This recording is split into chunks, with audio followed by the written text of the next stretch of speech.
bonsoir à tous. J'espère que ce micro marche. Je voudrais surtout que nous échangions, et vous avez sans doute des préoccupations, des questions, des inquiétudes, et peut-être pourrons-nous en débattre. Mais auparavant, je voudrais introduire, en essayant de ne pas être trop long, cette discussion par quelques réflexions sur à peu près le titre d'ailleurs que nous avons mis à l'écran, c'est-à-dire quelle est vraiment la nature de la crise à laquelle nous sommes confrontés aujourd'hui. Est-ce que les remèdes que les gouvernements sont en train d'apporter à cette crise sont les bons?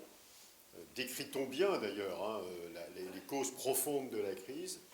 Et comment fait-on, d'une part pour que ce type de crise ne se reproduise pas, mais surtout pour essayer d'avoir une situation économique durablement plus favorable dans le futur? Et puis après, je serai à vous pour répondre à toutes vos questions, ce qu'il ne faudrait jamais dire d'ailleurs, parce qu'on ne peut jamais répondre à toutes les questions, mais pour essayer d'échanger. Alors, je vais utiliser un petit nombre de graphiques, mais j'essaierai d'être simple et de vous dire au fur et à mesure ce qu'ils disent et l'histoire qu'ils racontent. Et je voudrais partir d'abord d'une réflexion sur l'origine de la crise. Alors, évidemment, comme vous le savez, on présente plus communément ce qui nous arrive comme une crise de la finance. Et je crois que ceci est une profonde erreur. Et je vais essayer d'abord prendre quelques minutes pour essayer de vous expliquer ce qu'est vraiment la nature de la crise, ce qui a vraiment profondément causé la crise, et comment la finance ensuite est intervenue, et comment ceci est devenu une crise de la finance. Mais je voudrais essayer de passer le message que c'est bien plus grave qu'une crise de la finance, puisque ce que nous avons, c'est une crise de la mondialisation, et une crise surtout de notre incapacité, aux États-Unis, en Europe, à avoir une stratégie qui soit efficace face à la mondialisation. Alors c'est quoi la mondialisation? C'est que depuis, et assez brutalement d'ailleurs, ce qui est assez étonnant, depuis la fin des années 1990, nous sommes confrontés à la concurrence de plus en plus forte des pays émergents, d'Asie, d'Amérique latine, d'Europe centrale, et que cette concurrence a eu des effets extrêmement violents sur nos économies, et à nouveau qui apparaissent assez brutalement à la fin des années 90, pour plusieurs raisons. Une des raisons, je crois, est que à partir de la fin des années 90, il y a des réformes économiques dans les grands pays émergents, comme en Chine par exemple, qui permettent à ces pays de commencer vraiment à croître avec une économie moderne. Il faut attendre la fin des années 90, par exemple en Chine, pour que les individus aient le droit de prendre du crédit, ce qui était impossible avant. Et ceci évidemment développe fortement le marché intérieur chinois et les entreprises chinoises. Et puis aussi, il faut attendre la fin de la grande crise des pays émergents, 97-98, qui avait détruit leurs économies, et il faut attendre qu'ils se relèvent de cette crise. Et donc à partir de la fin des années 90, on a une situation assez violente de concurrence beaucoup plus forte brutalement des pays émergents, et ceci se voit par exemple, alors je vais montrer 2-3 exemples, ce qui s'est passé avec l'emploi dans l'industrie. Alors j'explique tous mes graphiques, parce que vous n'êtes pas familier avec ce type de choses que nous menons tous les jours. Ce que vous avez en vert, c'est sur les États-Unis, mais je montrerai l'Europe dans un instant, c'est l'emploi dans l'industrie. Et donc si on dit qu'on était à 100 en 1999 et qu'aujourd'hui on est à 70, c'est-à-dire que l'économie américaine a perdu 30% de ses emplois industriels. Et vous voyez, ce n'est pas vraiment lié à la crise. Ceci continue à se produire, même dans des années de croissance forte aux États-Unis. Et donc il y a cette perte d'emplois, et ces emplois sont partis au Mexique, en Chine, en Inde, etc. Enfin, vous imaginez. Et alors, ceci est vrai aussi, évidemment, de l'Europe. Si vous regardez l'emploi industriel en Europe, vous voyez la ligne verte qui passe en croissance négative. Ceci est vrai en France. Alors là, je vais un peu différemment. Ce que vous avez, c'est la croissance chaque année de l'emploi dans l'industrie. Prenez la France, c'est la ligne verte, vous voyez, -2, -3, -4. Et même dans des années qui ne sont pas du tout des années de crise, tous les ans, on perd 2, 3, 4% d'emplois dans l'industrie. Ces emplois sont délocalisés, sous une forme ou sous une autre, dans les pays émergents. Et qu'est-ce qu'on a mis à la place? On a mis à la place des emplois dans des services assez simples. qu'est-ce qui augmente comme emploi aux États-Unis, ou comme en Europe, hein, les services aux particuliers, le transport, voir ici, la construction, la distribution. Hein. Et donc on est depuis 10 ans, assez brutalement, dans un processus de transformation de l'emploi, perte d'emplois industriels et création d'emplois de substitution aux emplois industriels, qui sont des emplois dans les services protégés de la concurrence des émergents. Alors ceci a permis de limiter, ou d'empêcher même jusqu'à très récemment que le chômage augmente, mais vous voyez qu'on a eu une dégradation tout à fait considérable de la qualité des emplois.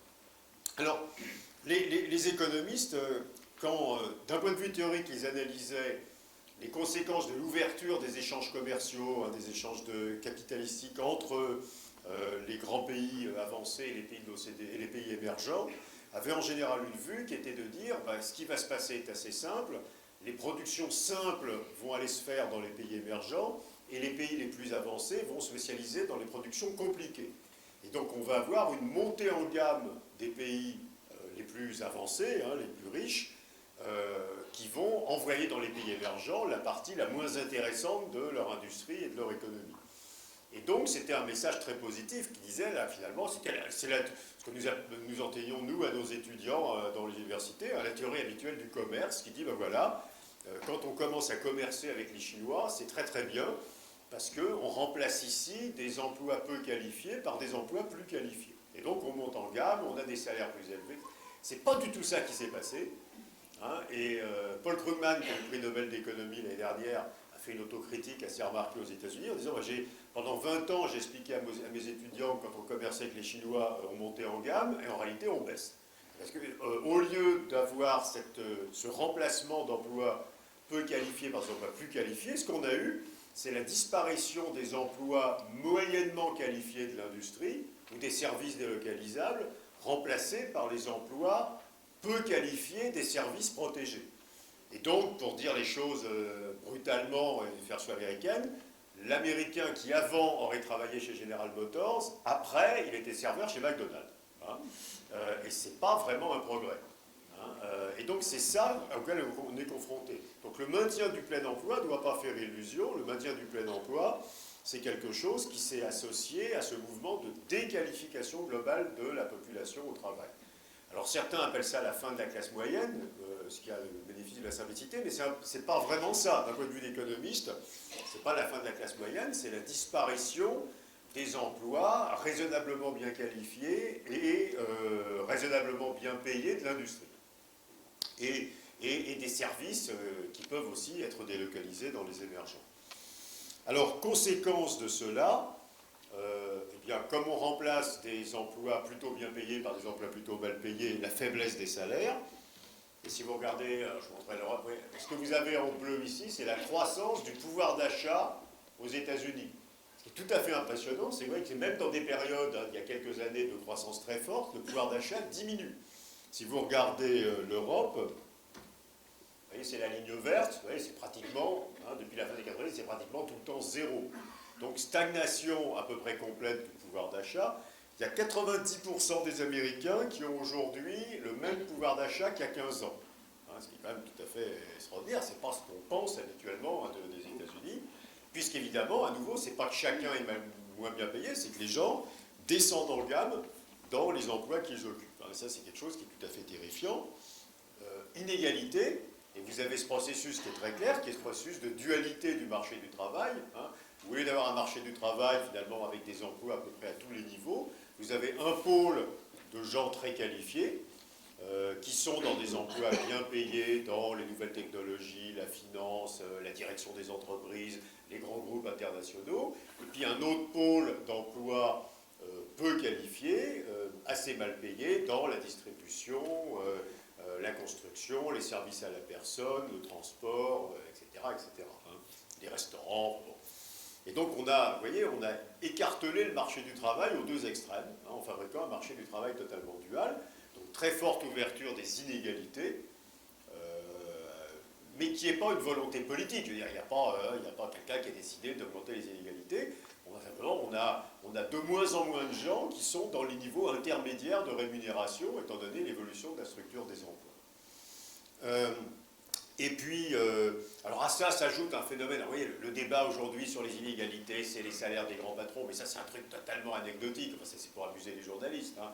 Mais la réalité du problème des inégalités, c'est cet écartèlement du marché du travail au debout, hein, entre les emplois très bien rémunérés et les emplois mal rémunérés, qui n'est pas très violent en France, qui est extrêmement violent dans des pays comme l'Allemagne, le Royaume-Uni, les États-Unis, etc.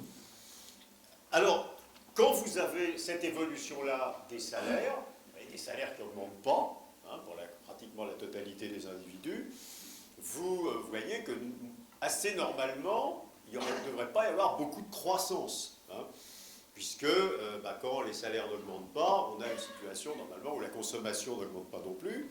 Et pourtant, quand vous regardez la consommation, on ne voit rien. Donc, concentrez-vous sur la ligne bleue ou sur la ligne rouge. Attendez, c'est Chinese Doodle. Regardez la ligne rouge, vous voyez, c'est la croissance de la consommation des Américains. Donc c'est des pourcents par an. Et en bleu, c'est les Français. Donc vous voyez, c'est 2, 3, 4. Et donc, mystère, comment on fait pour avoir la consommation qui augmente de 2 ou 3, 4% par an, alors que les salaires n'augmentent pas, hein. Et là, et c'est là la clé de la crise, c'est qu'est-ce qu'on fait? On développe le crédit. Hein. Et on dit, en gros, vous n'avez plus de salaire, endettez-vous pour consommer, hein, et remplacer les revenus que vous n'avez pas par le crédit. Et c'est exactement ça qui s'est produit. Quand vous regardez l'évolution, je vous montrerai d'autres chiffres dans l'instant, des crédits, voilà la croissance des crédits, alors on peut regarder celui-là, voilà, les crédits aux ménages par exemple, alors en Europe on les a là, on va regarder celui-là, hein. Vous voyez la ligne rouge, c'est la croissance des crédits aux ménages européens, je reviens peut-être tout à l'heure que aussi les États-Unis, vous voyez l'évolution des crédits, hop, hein, cette expansion du crédit, hein, les crédits qui augmentent de 12, 14, 16% par an, on met du crédit à la place des salaires. Et donc, l'individu moyen dans les grands pays de l'OCDE, aux États-Unis, en Europe, en Angleterre, etc., en Australie, au Canada, a depuis 10 ans remplacé les hausses de salaire qu'il n'avait plus, hein, par du crédit. Et quand vous regardez les taux d'endettement, on va regarder par exemple, je ne sais pas, un pays spectaculaire, je ne sais pas, les États-Unis, donc qui est la ligne rouge. Et ce que vous avez là, c'est le niveau d'endettement moyen d'une famille par rapport à son revenu annuel. Vous voyez, aux États-Unis, on part d'un peu en dessous de 100, ça veut dire qu'il y a 10 ans, la famille américaine moyenne avait des crédits qui représentaient à peu près une année de revenu, à 100% du revenu, et on est monté à 140. Vous voyez, les Anglais, on est monté de 100 à 180, les Espagnols, qui sont en bleu, on est monté de 70 à 140.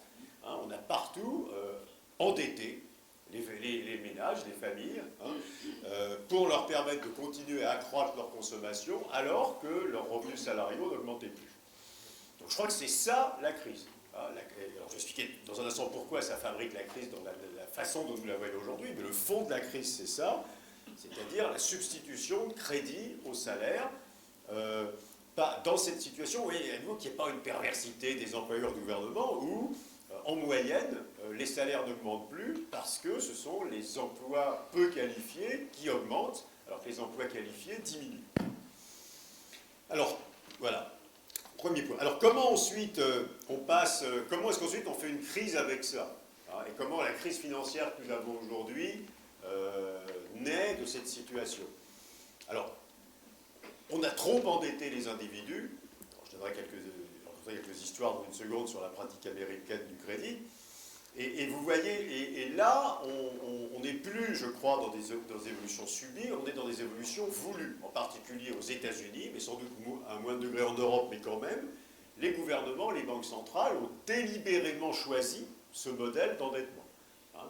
Et quand vous lisez rétrospectivement ce qu'ont écrit les gouverneurs des banques centrales, Alan Greenspan aux États-Unis, ou les gouvernements successifs, ils ont explicitement choisi de mettre du crédit à la place des revenus pour qu'il y ait encore de la croissance. Hein. Je parlerai dans 10 minutes de ce qui se passe aujourd'hui. Alors, le résultat, et alors en plus, et perversité, et là c'est une spécificité du modèle américain, comment on fait pour distribuer de plus en plus de crédit à des gens dont les revenus n'augmentent pas? Hein, et au fur et à mesure, en plus, que vous leur donnez du crédit, vous êtes obligé d'attaquer, de prêter à des gens qui ont de moins en moins de revenus. Hein. Et imaginez que vous êtes en train d'essayer de faire ça, vous vous dites comment je vais faire pour prêter à des gens qui n'ont rien. Alors, ce que les Américains appellent les ninjas, c'est-à-dire no income, no assets, c'est des types qui n'ont pas de revenus, et pas d'actifs, et pas de fortune, rien. Il est chômeur, il n'a rien. Comment on fait pour lui prêter? Eh bien, c'est pas compliqué. On va lui prêter en prenant comme gage la valeur de la maison qu'il va acheter avec le crédit. Donc le type, il n'a rien, on lui prête 100, la maison sert d'hypothèque, hein, et ça marche tant que les prix des maisons montent. Puisqu'on lui prête 100, l'année d'après, sa maison vaut 110, il a acheté une maison de 100, elle vaut 110, et donc ça va mal, il peut rembourser son crédit de 100 et il lui reste 10 pour lui. Et donc, miracle de la technologie, hein, on sait prêter à des gens qui n'ont rien, il suffit d'asseoir le crédit sur la valeur de ce qu'ils achètent avec le crédit. Et surtout, il faut oublier le revenu. Et donc aux États-Unis, on ne demande même plus aux gens s'ils ont des revenus. Ça ne sert à rien. Hein. On peut prêter à des gens qui n'ont rien. Alors, heureusement, les banquiers français ont quand même été beaucoup plus prudents. Alors, on peut dire antipathiques parce qu'ils n'ont pas prêté à des gens qui n'avaient rien, mais prudents, hein, puisque les banques européennes, en général, ont continué à regarder les revenus des gens à qui elles prêtaient, mais pas les banques américaines. Et alors, tant que les prix des maisons montent, et ce que vous avez là, c'est les hausses des prix des maisons aux États-Unis, ça marche merveilleusement. Donc vous voyez, à partir de la fin des années 90, alors évidemment, en plus, ça fait monter les prix des maisons, vous prêtez à des gens qui n'ont rien. Enfin, j'exagère un peu, parce qu'il y en a quelques-uns qui avaient un peu de trucs. Hein, mais enfin, là, vous prêtez à des gens qui ont des revenus de plus en plus faibles, donc normalement, ils n'auraient pas pu acheter de maison, mais du coup, ils peuvent acheter des maisons, et comme il y a plein de gens qui se mettent à acheter des maisons, ça fait monter les prix des maisons, donc le système s'auto-valide, puisque vous fabriquez de la demande artificielle de maisons qui fait monter les prix, c'est ce dont vous avez besoin, puisque les gens s'enrichissent par la hausse des prix des maisons, avec des maisons qui se mettent à valoir plus cher que les crédits qui sont assis sur les maisons. Et ça s'appelle un home equity loan aux États-Unis, hein, ça marche très très bien. Et puis alors quand même, à un certain moment, alors vous voyez, 2004-2005, les prix des maisons augmentent de 20% par an, c'est quand même impressionnant. Et quand même, à un certain moment, les maisons deviennent trop chères. Hein. Et qu'est-ce qui se passe quand les maisons deviennent trop chères? Les prix des maisons brutalement décrochent, poum, poum, poum, poum, poum. Et vous voyez, là, au mois de mars de cette année, ils ont baissé de 20% en un an. Depuis le début de la crise, les prix des maisons ont baissé de 30% aux États-Unis. Et qu'est-ce qui se passe dès que les prix des maisons montent? Les Américains ne peuvent plus rembourser leur crédit. Ce que vous avez en rouge, c'est à gauche, c'est des pourcents, c'est la proportion des Américains qui font faillite, hein, qui font défaut, qui ne remboursent plus leur crédit.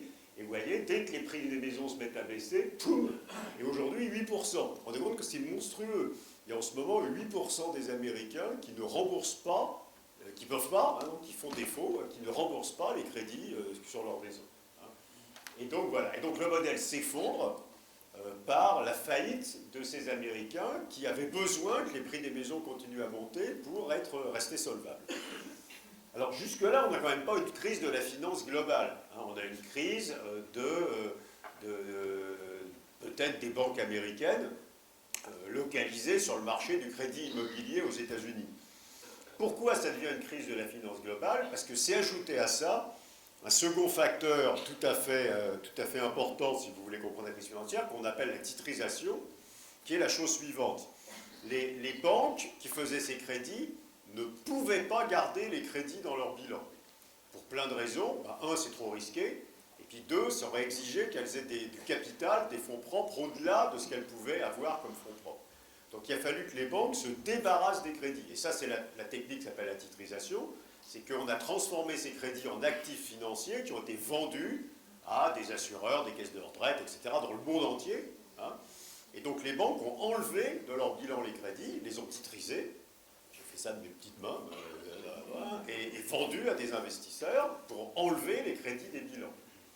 C'est assez intelligent comme technique, ça a été chaudement soutenu par les banques centrales en Europe, aux États-Unis, les régulateurs des banques, en disant c'est une très bonne idée, parce que comme ça, les banques réduisent leurs risques, hein, et donc ça rend le système bancaire plus solide.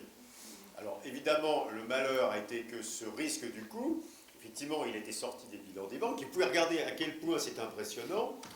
Ce que vous avez là, alors l'échelle, c'est des pourcents du revenu national des États-Unis, du produit intérieur brut des États-Unis. En vert, c'est les crédits qui ont été faits par les banques. Donc, vous voyez, aujourd'hui, ça fait une année et demie du produit intérieur brut américain, ça fait 2000 milliards de dollars. Quoi. Et en rouge, c'est les crédits qui sont sur les bilans des banques. Et tout le reste a été titrisé, a été transformé en obligations, en gros, et vendu à des investisseurs. Alors parfois, à d'autres banques, qui aiment le truc pervers du machin, Je veux me débarrasser de crédit, je les titrise et je les vends à un autre banquier. Donc du coup, c'est pas moi qui fais faillite. Et parfois, à la banque elle-même. Le titriseur de la banque vendait ça au trésorier de la banque. Donc le type, en réalité, la banque du coup ne se débarrassait absolument aucun des risques. Donc vous voyez l'énormité de ce processus. Et c'est ça la cause de la globalisation de la crise dans la finance. Il y a 30 ans, vous auriez eu une crise localisée sur quelques segments du marché immobilier, du crédit immobilier aux États-Unis. Aujourd'hui, par la titrisation, ces actifs liés au crédit se promènent partout, dans tous les bilans de toutes les banques, de tous les assureurs, de toutes les caisses de retraite de la planète, et pas seulement aux États-Unis. Et la particularité des actifs de marché par rapport au crédit, c'est qu'ils ont une valorisation de marché. Quand vous avez un crédit, quand une banque a un crédit dans son bilan, elle a fait un crédit de 100, ça vaut 100. Alors il y a quelques gens qui ne remboursent pas leur crédit, mais enfin ça ne va pas changer la valeur des autres crédits. Donc un crédit qui continue à être remboursé continue à valoir 100. Quand vous avez transformé les crédits en actifs financiers, quand il y a certaines personnes qui commencent à plus rembourser leur crédit, la valeur de marché de tous ces actifs financiers s'effondre. Alors je peux vous montrer un truc qui est un peu technique et qui va vous montrer l'ampleur de la chose. Ce que vous avez là, c'est la valeur de marché pour 1 dollar qui vaut 100 des crédits titrisés. Et alors, le gris, c'est les meilleurs crédits. C'est le truc les crédits les plus solides des individus. Et ça vaut 20 cents par dollar. Ça a perdu 80% de sa valeur. Tous ces crédits-là seront absolument tous remboursés.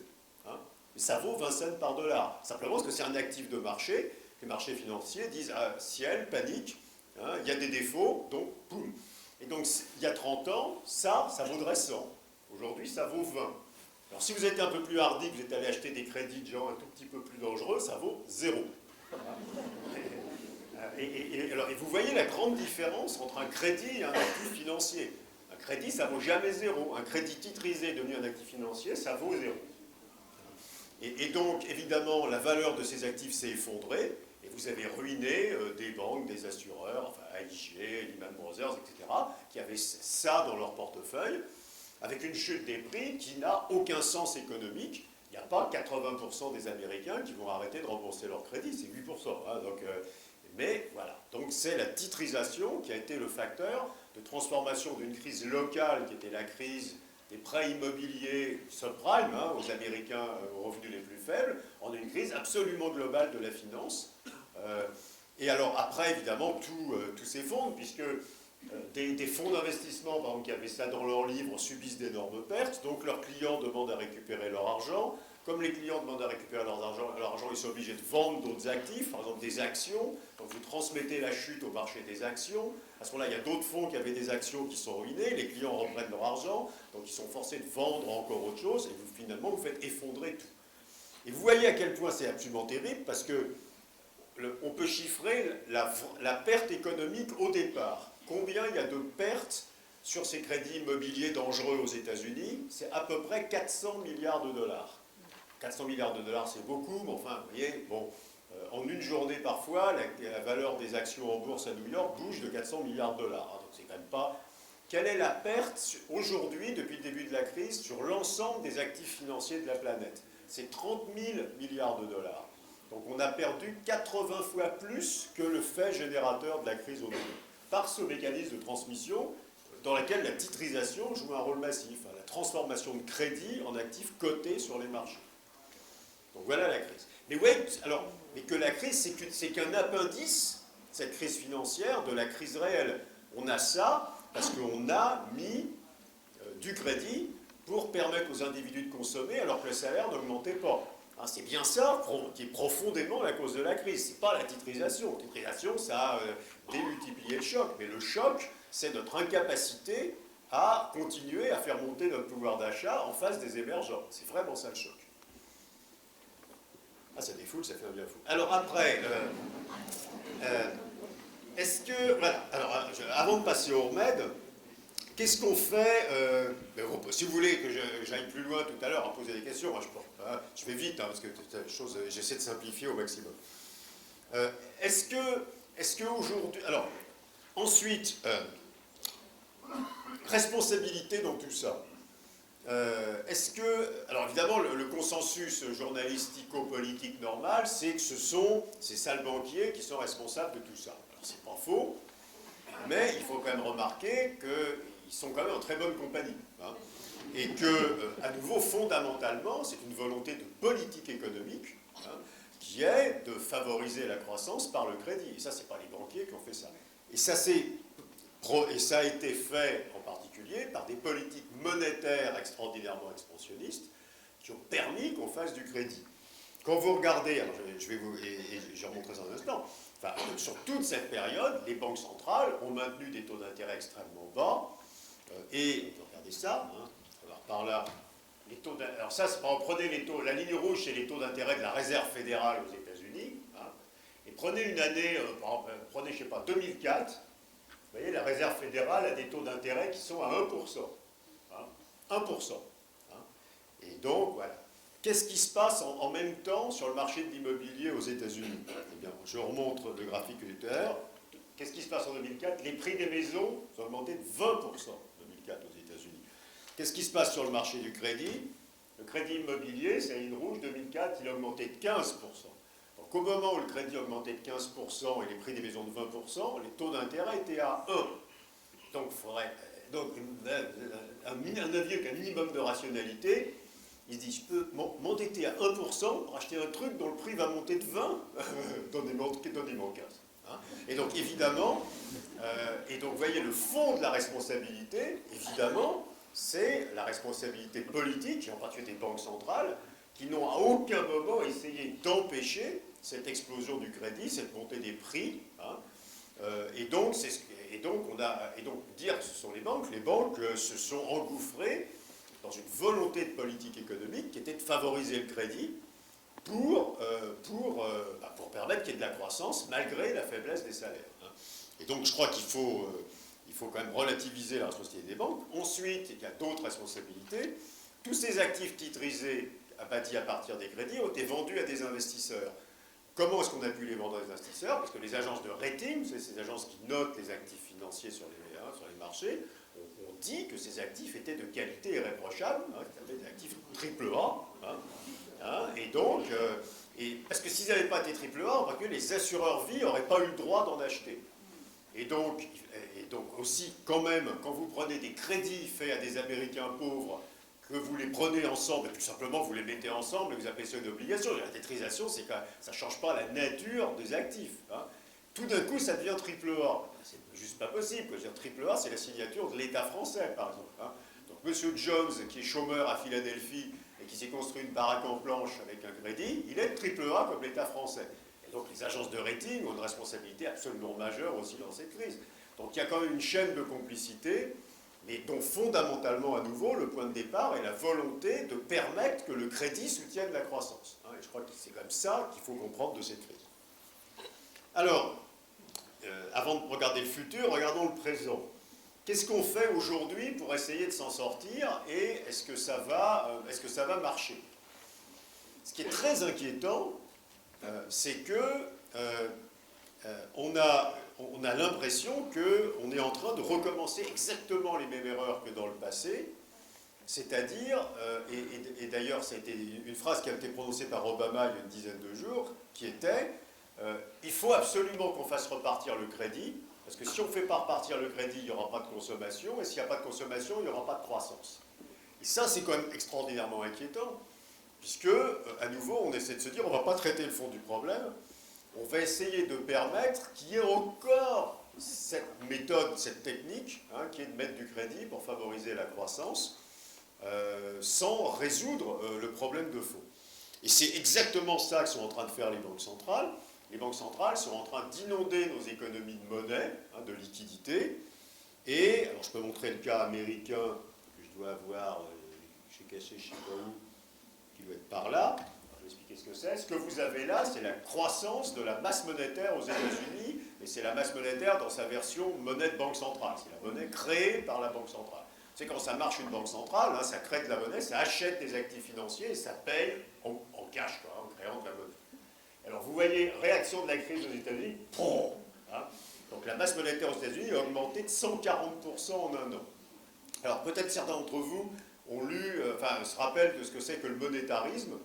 Hein, le monétarisme vous dit normalement qu'à long terme, ce qui détermine la croissance des prix, c'est la croissance de la masse monétaire. Hein. C'est pas très compliqué. Hein. Si vous donnez des billets aux individus, ils vont essayer d'acheter des biens. Et puis, comme s'il y a beaucoup de billets, ils vont essayer d'acheter beaucoup de biens. Et comme la quantité de biens disponibles est limitée, bah, les prix des biens vont monter. Hein.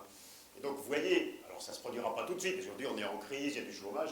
Et regardez ce que font les banques centrales. Hein. Réaction à la crise. Cette crise, c'est une crise de l'excès d'endettement.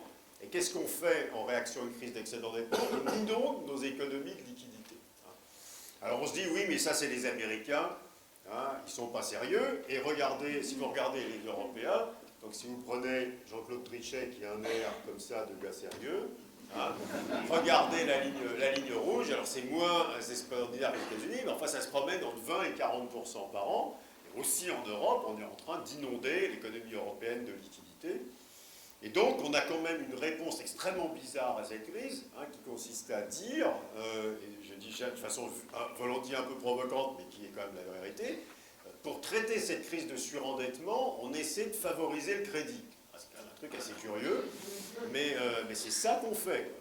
Et donc, mon sentiment, c'est que ça ne va pas marcher.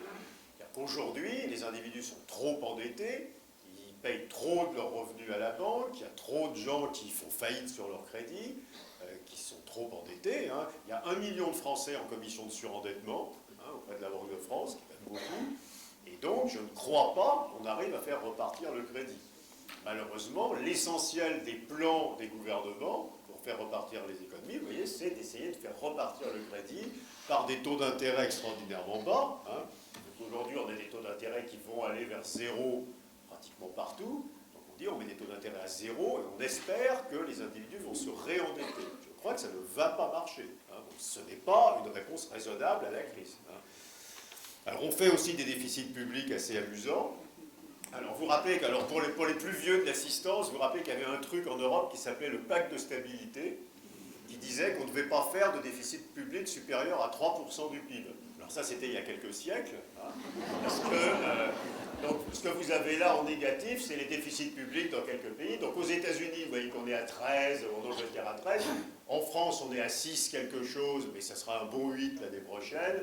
Hein, en Espagne, on va vers 10. En Irlande, on est déjà à 15. Ah, donc, il n'y a plus de limite au déficit public. Est-ce que c'est ça le remède à la crise? Non. Enfin, je veux dire, c'est une crise de surendettement. C'est pas en faisant surendetter l'État à la place des individus qui, eux, ne peuvent plus s'endetter qu'on règle cette crise de surendettement. Donc je crois, je vais vite, mais vous voyez le message, je crois profondément que les États et les banques centrales n'ont pas le bon remède. Hein. Ils essaient de faire repartir cette machine usée qui est le crédit à la place des salaires pour faire de la consommation, mais cette machine est usée, je crois, dans la plupart des pays. Alors, je ne suis pas en train de parler des émergents, de la Chine, etc., mais des États-Unis, de l'Europe, du Japon, de certains pays d'Europe centrale qui sont dans le même modèle, hein, la Hongrie, la Roumanie, etc. Et donc, on a, je crois, peu d'espoir que ce type de politique fonctionne. Alors, qu'est-ce qu'il faudrait faire maintenant? Et si on veut être sérieux, quelle est la façon de se tirer de cette situation? Je crois qu'il faut effectivement réfléchir à l'origine profonde de cette crise, c'est-à-dire à l'incapacité de la plupart des pays de réagir correctement à la globalisation, c'est-à-dire à la concurrence des émergents. Alors on peut avoir là d'abord un réflexe qui est assez naturel, qui est le réflexe protectionniste.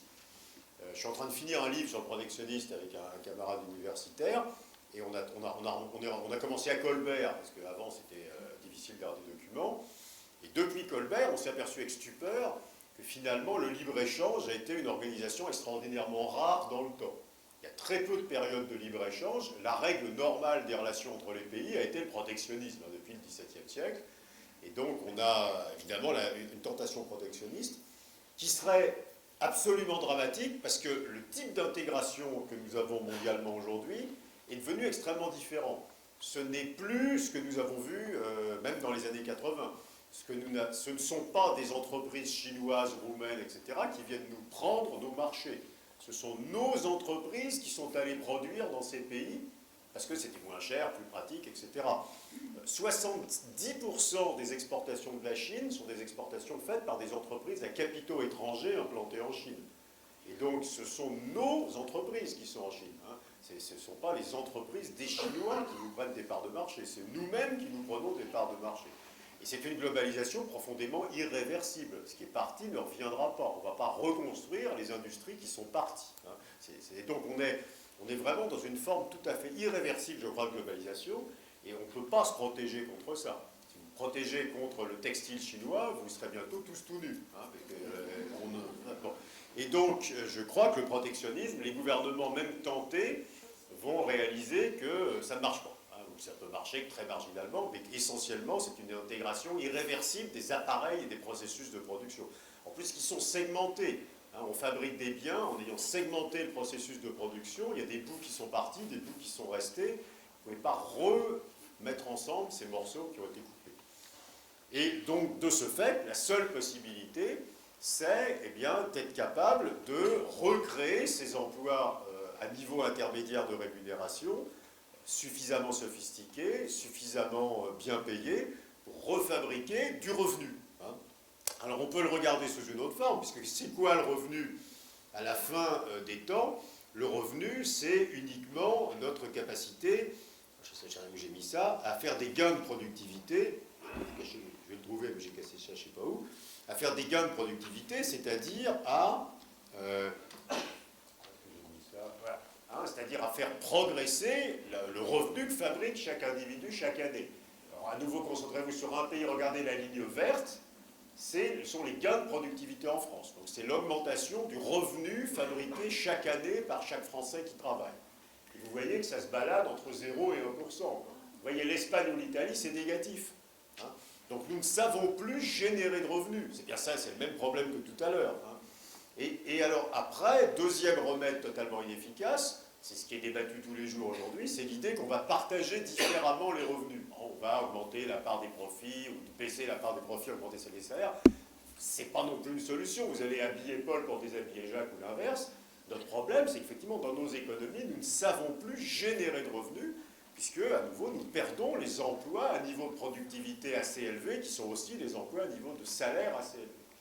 Donc, un gouvernement intelligent essaierait de recréer ces emplois assez productifs et assez bien payés. Alors, à ce stade de généralité, alors, tous mes camarades économistes font des déclarations fracassantes dans toutes les radios, en disant il faut l'innovation, la montée en gamme, l'université, machin. Bon, sauf que ça c'est bien, enfin ça c'est du blabla. Après, si vous voulez être opérationnel, il faut dire, mais alors c'est quoi? C'est quoi les secteurs dans lesquels on peut recréer ces emplois à salaire plus élevé, à productivité plus élevée? C'est plus les nouvelles technologies. Les nouvelles technologies au sens informatique, télécom, etc., c'est une industrie mature. Ça fait 10 ans qu'elle ne crée plus d'emplois. Elle a créé beaucoup d'emplois dans les années 90, d'ailleurs surtout aux États-Unis, dans les pays nordiques, mais assez peu en France, mais elle ne crée plus d'emplois nulle part. Aux États-Unis, même les nouvelles technologies perdent des emplois.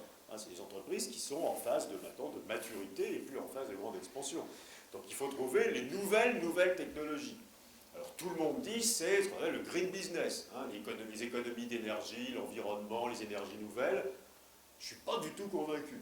Hein, les travaux sérieux sur le green business vous expliquent que ça va peut-être en 10 ans créer 2 à 3% d'emplois supplémentaires à condition qu'ils soient massivement subventionnés par les États.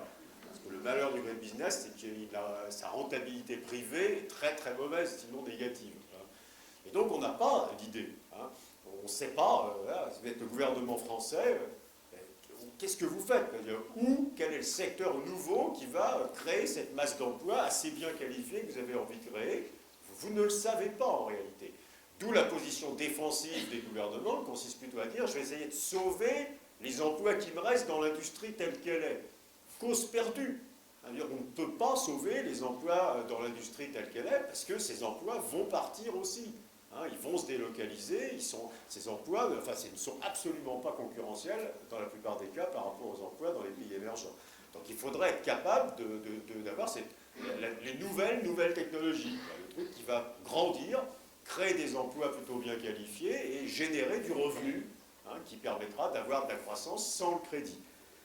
Voilà, je crois ce qu'il faudrait essayer de faire. Et à nouveau, c'est vraiment un problème terrible, hein, parce qu'on n'a pas de remède miracle. La croissance en Chine, par contre, c'est beaucoup, beaucoup plus simple. Hein, si vous êtes la Chine, vous n'êtes absolument pas confronté à ce genre de problématique. Ce que vous faites simplement, c'est faire du rattrapage technique par rapport aux pays les plus avancés. Il y a 9% de gain de productivité par an en Chine, et pas un. Et c'est de la productivité de copie, hein, de rattrapage technologique, hein, par rapport à installer en Chine des techniques qui existent ailleurs. Hein. Et deux, c'est l'immigration interne. Si vous prenez un paysan, vous le mettez dans l'industrie, dans la construction, en moyenne, il multiplie sa production personnelle par 5. Donc dans les pays émergents, la croissance est quelque chose d'extrêmement naturel. Il n'y a pas besoin d'être à la frontière des nouvelles technologies pour faire de la croissance en Chine ou en Inde. Ça se fait à peu près tout seul. C'est un peu ce qui s'est passé dans les années 50 en France, en Italie, hein, la population rurale qui allait dans les villes et qui du coup générait beaucoup plus de revenus, et ça a fait 30 ans de croissance qui était de rattrapage technologique des États-Unis à ce moment-là pour les pays européens. Et quand vous êtes, vous, au niveau le plus élevé de la technologie, c'est plus ça qui peut faire de la croissance. Hein, c'est beaucoup plus compliqué parce qu'il faut trouver de nouveaux biens. Il faut fabriquer de nouveaux biens qui fabriquent de la valeur ajoutée. Et ça, je pense que c'est extrêmement compliqué. Et je pense je ne suis pas sûr que qui que ce soit ait une idée réellement précise de ce qu'il faudrait faire. Alors on peut essayer.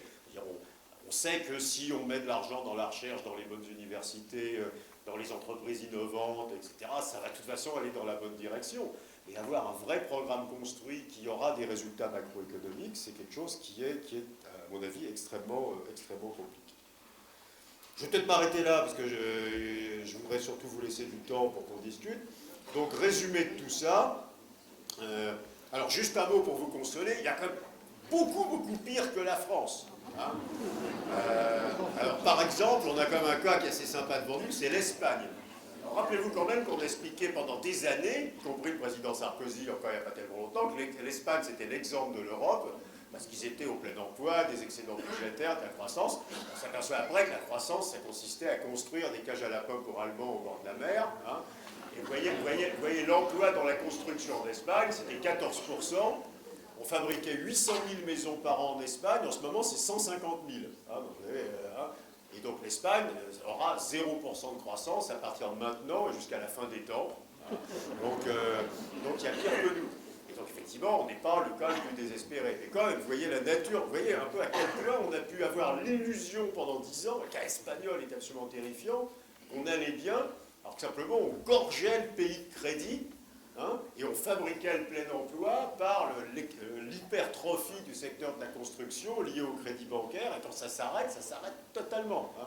Et quand vous regardez d'ailleurs si vous regardez la croissance, c'est quand même assez spectaculaire. Regardez la croissance espagnole, c'est la ligne bleue.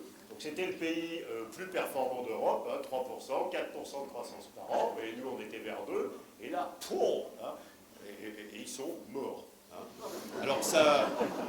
Ah oui, qu'est-ce que vous faites? Alors vous savez qu'il y a en plus ça donnait des résultats. Alors il y a comme du progrès technologique en Espagne. Vous savez qu'il y a un Espagnol qui a fait fortune, il a inventé un truc, c'est un compresseur qu'on met dans les caves des tours au bord de la mer pour que les Allemands au 40e étage aient de la bière à la pression. Un truc... Et à part ça... et donc... dépenses de recherche-développement en Espagne, moins de 1% du PIB depuis 15 ans. Je rappelle que l'objectif de Lisbonne, c'est 3. La France est à peu près à 2,2, 2,3. L'Espagne est en dessous de 1 depuis 15 ans. Et on nous a dit que c'était le modèle. Hein, on a dit que c'était le modèle. Parce qu'ils avaient des excédents budgétaires. Vous voyez à quel point on s'est totalement trompé hein, dans l'analyse du modèle de croissance. Donc il y a quand même bien pire que nous, mais on a quand même tous ce problème que ce qui a fait de la croissance, c'est probablement, pendant au moins beaucoup d'années, quelque chose qui est définitivement fini, c'est-à-dire cette croissance qui est dopée par l'endettement, c'est quelque chose qui est fini, et pour l'instant, nous n'avons pas à nouveau vraiment de bonne idée de ce qu'il faut mettre à la place. Et ça, c'est le vrai problème de la crise, hein, et pas simplement ce qui se passe avec les banques. Moi, je vais peut-être m'arrêter là pour laisser... l'assistance reprend espoir et je suis à vous pour toutes les questions que vous pourriez avoir. Pardon, les problèmes Vous parlez des problèmes d'épargne, taux d'épargne en Chine, aux États-Unis. Oui, alors ça, oui, alors évidemment, on sort un tout petit peu de sujet, mais ça je peux en parler volontiers. C'est ce qu'on a appelé les déséquilibres globaux, hein, c'est-à-dire le fait que, en plus. Alors, c'est cette relation assez bizarre. Oui, je vais dire un mot de ça, parce que c'est quand même assez intéressant. Faisons Chine-États-Unis pour faire simple, parce que c'est plus compliqué que ça. Donc vous avez un pays, les États-Unis, qui a perdu un gros tiers de son industrie, et vous voyez tous les jours que c'est pas en train de s'arranger. Cette industrie est partie en Chine, ce bout-là, hein, qui est parti aux deux bouts aux États-Unis, les nouvelles technologies. Et donc il y a une espèce de... Alors, oui, je voudrais dire quelque chose qui est quand même extrêmement important aussi pour la réflexion, même ici. On sait que les États-Unis ont une avance technologique. Enfin, les universités américaines, etc., la Silicon Valley, la capacité à créer de nouvelles entreprises, à trouver de l'argent pour créer de nouvelles entreprises. Ah oui. Qu'est-ce que ça... Et donc on sait ça. Hein. Et les agences fédérales, la NASA, le NHS, etc. On sait ça, hein, le NSF, les budgets partout, bon, les business angels. Résultat du truc, le secteur des nouvelles technologies aux États-Unis au sens le plus large, hein, en mettant dedans l'électronique, les télécoms, les biotech, etc., les nanotechnologies, 5% des emplois. 5% des emplois. En France, presque 4. L'avance technologique américaine, c'est 1 point d'emploi, alors qu'ils ont perdu un tiers des emplois de l'industrie.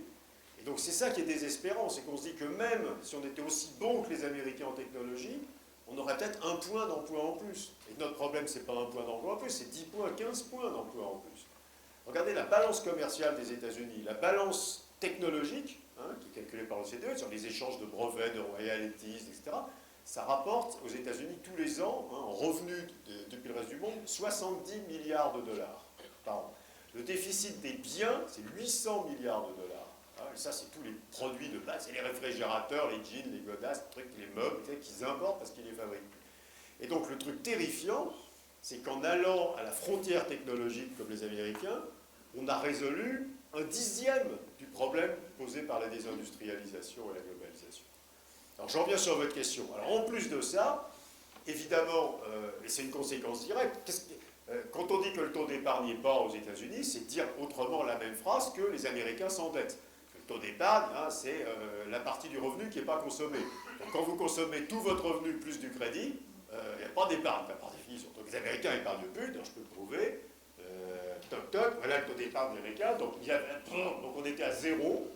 Alors là, depuis, ils paniquent un peu quand même. Et surtout, ils ne s'endettent plus, puisqu'ils se désendettent. Donc dire qu'on se désendette, ça veut dire qu'on épargne. Hein. C'est la même chose, c'est une partie de son revenu, au lieu de consommer, on rembourse ses dettes avec. Et donc, boum, donc plus d'épargne du tout aux États-Unis, mais c'est exactement le même mécanisme que s'endetter pour consommer. Hein. Et puis alors, effectivement, du côté des Chinois, alors je vais vous montrer l'épargne des Chinois, qui est un truc assez sympathique. Donc voilà le taux d'épargne des Chinois, 62%. Hein. Quand vous donnez 100 à un Chinois, il consomme 38. Quand vous donnez 100 Américains, je te rappelle, il consommait 100. Alors, les plus fanatiques, c'est les Néo-Zélandais. Quand vous leur donnez 100, ils consomment 107. C'est l'effet All Black, c'est un truc... Et donc, évidemment, ce double... Mais vous voyez qu'on est exactement... c'est la conséquence du modèle de consommation. Hein. Donc et donc, ce double, ce problème de l'économie réelle, du problème financier, c'est que l'épargne est du côté des pays où se délocalisent des entreprises. Puisqu'évidemment, du côté des pays d'où partent des entreprises, on met du crédit pour compenser la perte des entreprises. Donc les pays, l'Europe et les États, surtout les États-Unis, perdent leurs entreprises industrielles et des taux d'épargne bas, et la Chine, les pays d'Asie, etc., gagnent des entreprises industrielles et ont des taux d'épargne élevés. Et alors, comme les États-Unis ont des taux d'épargne bas et consomment à crédit, ce crédit est fourni par les Chinois. Donc le modèle maintenant de relations internationales, à nouveau je simplifie, mais je fais États-Unis-Chine, me verre la pile, c'est que les Américains ont un énorme déficit extérieur vis-à-vis de la Chine, qui correspond au fait qu'ils consomment à crédit, donc ils consomment plus que leurs revenus, et ce déficit extérieur, c'est de l'endettement des Américains qui est prêté par les Chinois. Et donc ils se tiennent totalement par la barbichette, puisque si les Chinois veulent vendre des produits aux Américains, il faut qu'ils prêtent aux Américains, et que par ailleurs, les Américains ont une dette croissante vis-à-vis des Chinois. Alors l'état des lieux aujourd'hui, c'est que la dette extérieure des États-Unis, c'est 16 000 milliards de dollars, c'est-à-dire que sans le savoir, le reste du monde en dehors des États-Unis a prêté en ce moment le tiers de sa fortune aux États-Unis. Donc sans que vous le sachiez vous, parce que c'est votre caisse de retraite, votre assureur qui l'a fait sans vous en parler, je voudrais juste...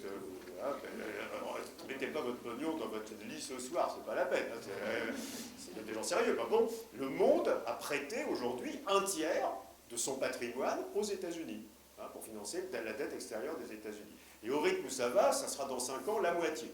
La moitié de la richesse du monde sera prêtée aux États-Unis. Alors, un point de réflexion là-dessus. Alors, ça peut paraître terrifiant. Maintenant, supposez que la Chine et les États-Unis, ça soit vraiment le même pays. Et j'aurais dû le dire, cette question, c'est très bien, parce que supposez que ce soit le même pays. C'est pas la Chine et les États-Unis, c'est un pays. C'est la Chine et les États-Unis. Le problème disparaît totalement. À l'intérieur d'un pays, vous êtes totalement indifférent à la localisation de l'industrie.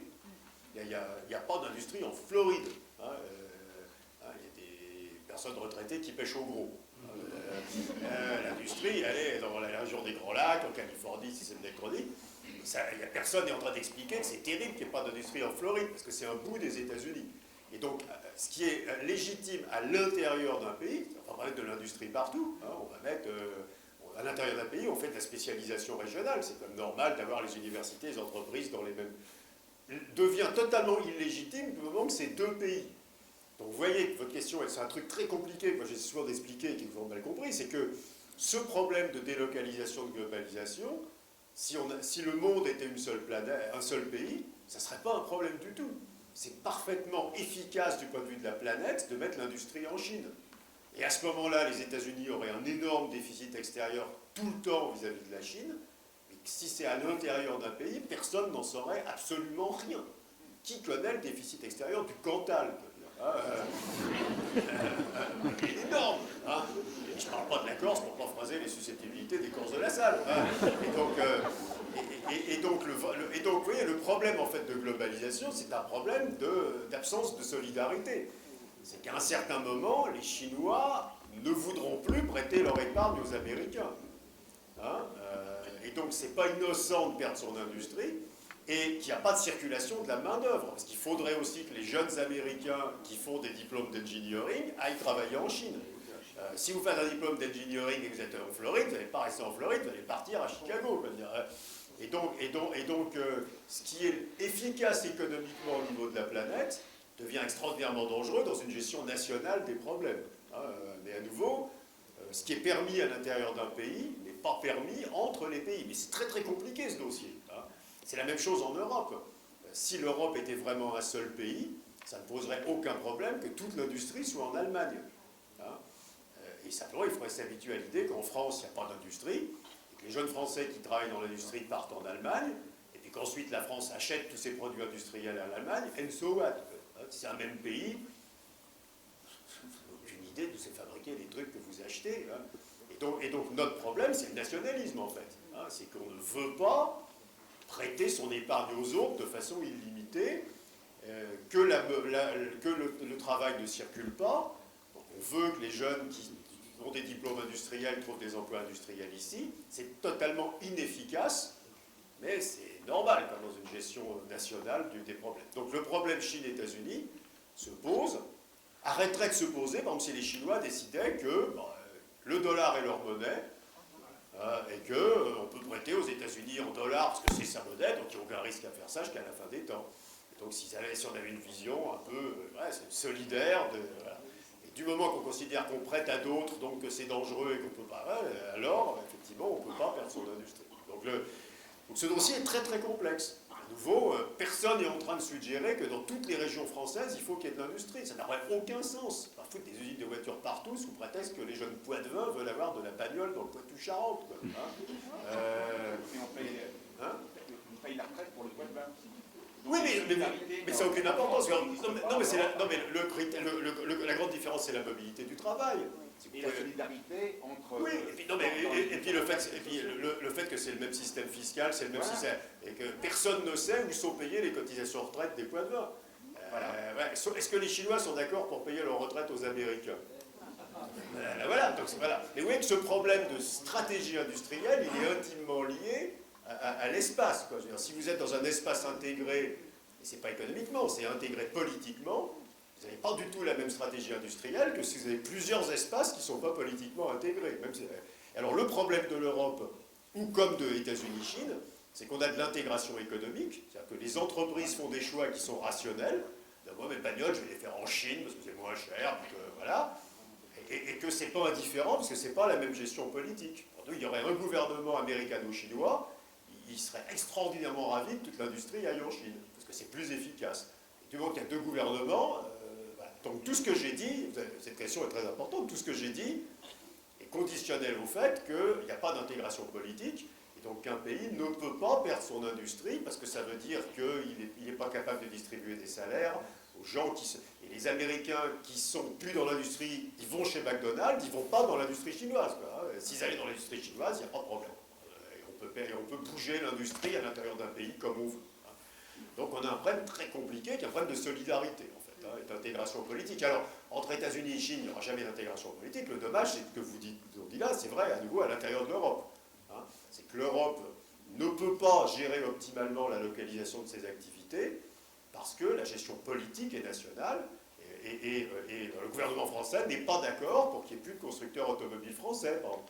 Si les constructeurs automobiles français disaient non, on va mettre toutes nos usines en Allemagne parce que c'est en Allemagne qu'on fait les voitures, c'est inacceptable politiquement, et c'est économiquement sans doute assez rationnel. Et donc on a ce problème-là.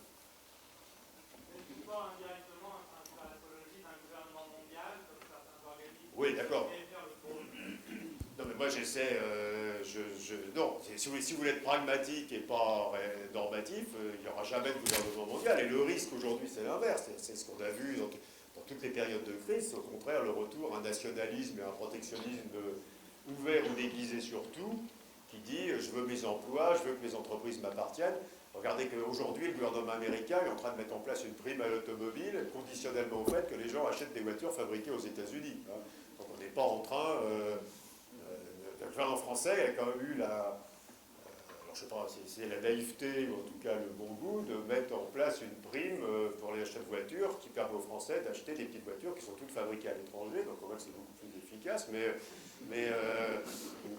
non, aujourd'hui, donc si on veut être pragmatique et positif et pas normatif, on a une gestion politique qui est ce qu'elle est, c'est pas demain qu'il y aura une organisation politique mondiale, et le vrai problème qu'on a à gérer, à nouveau, c'est qu'il y a des acteurs économiques qui sont vraiment mondialisés, qui sont les entreprises, et qui sont en face de gouvernements qui, eux, ne sont pas mondialisés. Donc les entreprises font des choix qui sont économiquement rationnels et qui sont politiquement irrationnels. Et c'est vraiment ça la complexité. À nouveau, socialement inacceptable dans cette organisation-là. Mais disons les choses autrement, on peut aujourd'hui avoir en Europe des pays qui ont 4% de chômage et des pays qui ont 20% de chômage. Si l'Europe était un pays, ça n'arriverait pas. Dans les pays, il y a à peu près le même taux de chômage partout. En Espagne, en ce moment, il y a 18% de taux de chômage. Sauf que les jeunes Espagnols qui ne trouvent pas de travail en Espagne, ils cherchent du travail en Espagne. Donc le gouvernement espagnol a un problème qui est de trouver du travail en Espagne pour les jeunes Espagnols. Et donc, voilà. Donc c'est irrationnel économiquement, mais c'est comme ça. Est-ce que votre graphique est intéressant? Il montrerait que peut-être que si on faisait du protectionnisme, ce que vous ne souhaitez pas, ça forcerait peut-être les pays émergents à consommer chez eux, puisqu'ils ont de l'épargne, et cette épargne ne sert qu'à, investir aux États-Unis. Mais voyez, pourquoi ne développent-ils pas leur consommation non, intérieure? Ils en ont les moyens. Alors ça n'est pas où. Alors je peux dire que les Chinois, que je connais bien, font tout ce qu'ils peuvent pour développer la consommation. Et donc ils ont tout essayé. Ils ont taxé l'épargne, ils ont forcé les Chinois à partir en vacances. Alors à la chinoise, c'est-à-dire tout le monde, c'est tout le monde la même semaine. Il y a juste 1 milliard de mecs qui prennent le train le même jour.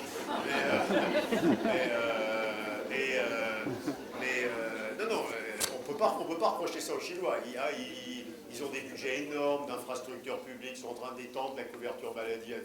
Les Chinois font tout ce qu'ils peuvent. Le problème, c'est qu'en face, vous avez un pays qui est encore pauvre, où les structures financières sont assez peu développées.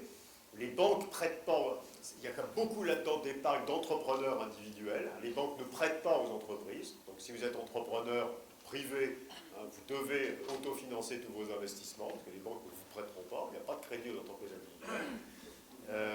Alors il y a d'autres pays qui sont moins irréprochables. Je veux dire, les pays pétroliers en particulier, en général, n'ont même pas essayé, au moment où le pétrole était plus cher qu'aujourd'hui, d'investir dans le pays. Donc vous avez des cas plus choquants dans les pays du Moyen-Orient ou en Russie, puis aujourd'hui, bon, ça reviendra. Mais pas la Chine, donc c'est... Non, le protectionnisme va les forcer de faire. Non, mais à nouveau, on ne peut pas. Vous voyez notre problème, vous n'allez pas régénérer les industries parties. C'est ça. Donc vous comprenez, dans les années 80, Honda venait aux États-Unis et chassait sur les terres de General Motors et de Ford. Et c'était considéré comme de la concurrence inamicale, etc. Et aujourd'hui, c'est pas ça du tout ce qui se passe. Si c'est ça, on peut faire du protectionnisme. C'est-à-dire, je vais taxer les Honda. Mais maintenant, c'est pas ça. Alors, mon exemple est très mauvais. C'est que les fabricants domestiques sont partis produire ailleurs. Quand vous achetez une Renault, elle est fabriquée en Roumanie.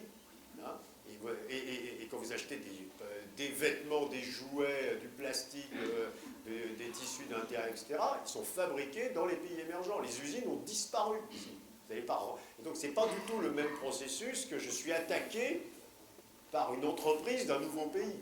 Hein, c'est mon entreprise est allée là-bas.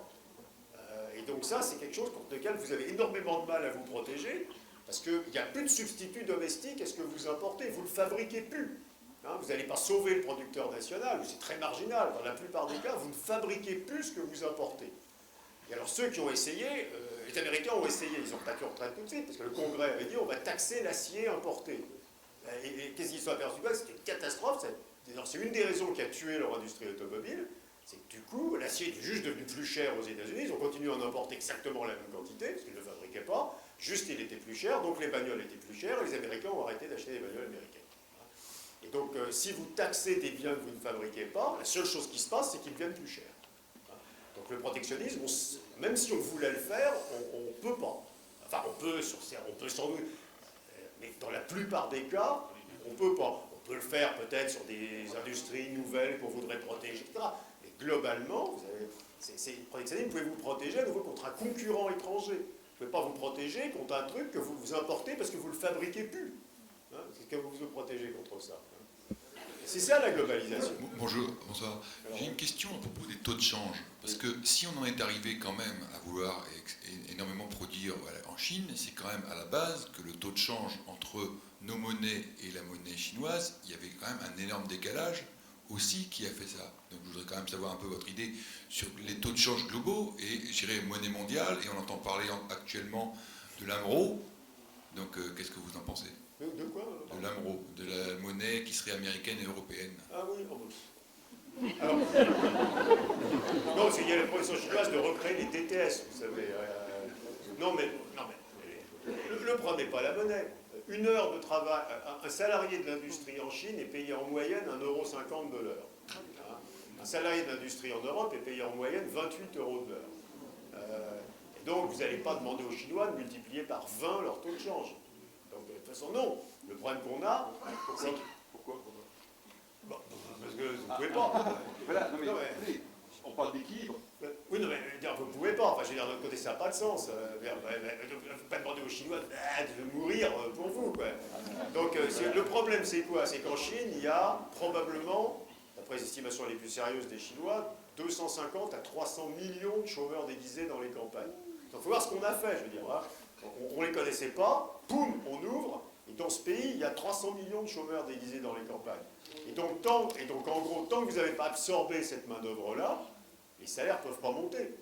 Hein. Alors, quand on a fait ça avec l'Irlande, ou avec le Portugal ou la Grèce en Europe, c'était tellement petit, en réalité, nos salaires ont baissé, mais de façon totalement invisible. Là, quand vous intégrez la Grèce à l'Espagne et à la France, en fait, on a vu les salaires monter en Grèce, on n'a pas vu les nôtres baisser, quoi, je veux dire, hein. Ils ont monté en Grèce, chez nous, ils ont baissé, mais de façon totalement minuscule. Et quand vous êtes avec la Chine, du coup, les leurs montent et les nôtres baissent, quoi. Hein, ça s'appelle la convergence. Hein, et donc là, ils sont suffisamment gros pour que dans ce processus, ce n'est pas simplement leur salaire qui monte, c'est les leurs qui montent et les nôtres qui baissent. C'est exactement ce qui est en train de se passer. Hein. Voilà, hein. Et ça, vous n'y pouvez rien. Vous n'y pouvez rien. Tout d'un coup, vous ouvrez le mur avec une masse de types en face qui sont tous chômeurs. Hein, on partage le boulot. Quoi. Alors ensuite, ça va s'arranger. Enfin, je veux dire, dans 40 ans, ça ira vachement mieux. Hein, On l'a pas ouvert trop large et trop vite. Peut-être. À nouveau, oui. Alors, le taux de change. Oui, peut-être. Mais alors là, j'en reviens à la question d'avant. C'est-à-dire que on aurait pu gérer une ouverture sans doute beaucoup plus lente. Mais du moment que vous l'avez faite brutale, le retour, à nouveau, comme nos industries sont parties, vous savez que la Chine produit... Souvent, dans mes étudiants, je leur fais des quiz stupides pour les tenir éveillés, du genre, quels sont les biens dont 100% sont produits en Chine? C'est marrant. Il y en a plein. peser pas tout à fait 100. Les fer à repasser, c'est exactement 100. Bon. Et donc quand un truc est 100% produit en Chine, de toute façon, vous n'allez pas vous protéger. Hein, ou alors vos chevilles seront fripées parce que vous aurez plus de fer à repasser. Quoi. Donc je suis d'accord, on aurait sans doute dû faire un truc en sifflet. Et alors après, il y a eu de l'idéologie, on a dit le libre-échange, c'est vachement bien. Mais mon point est de dire, soyons à nouveau pragmatiques et positifs. Du moment que vous avez fait ce truc-là, et que depuis 15 ans vous avez mis l'industrie là-bas, il faut vivre avec ça. Et l'industrie, elle est partie. Hein, et donc, des bouts d'industrie. Et vous n'allez pas la ramener, et pas reconstruire les usines qui ont été détruites. Hein, et voilà. Donc il faut plutôt, à mon avis, raisonner comme je le faisais il y a un quart d'heure, en disant, essayant de réfléchir à de nouvelles industries que les Chinois n'ont pas. Ça me paraît une piste plus prometteuse que régénérons les industries où l'avantage de salaire est déterminant. Moi, je voulais poser une question concernant l'injection des fonds souverains dans le rachat des entreprises. N'y aurait-il pas, pour certains secteurs, une nécessité de protection tout de même pour ce qui concerne nos intérêts vitaux et les entreprises sensibles? Oui, alors je suis tout à fait d'accord avec vous. D'un autre côté, alors, regardez quand même le problème que nous avons aujourd'hui. Quel est un des problèmes de développement de l'Europe par rapport aux États-Unis ou à certains pays émergents? C'est l'insuffisance des investissements dans les nouvelles entreprises. Donc les entrepreneurs qui créent leur boîte, ils sont financés beaucoup trop en crédit et de loin pas assez en fonds propres. Donc on a un énorme besoin de fonds propres. On n'a pas d'investisseurs en capital dans des pays comme la France ou en Europe.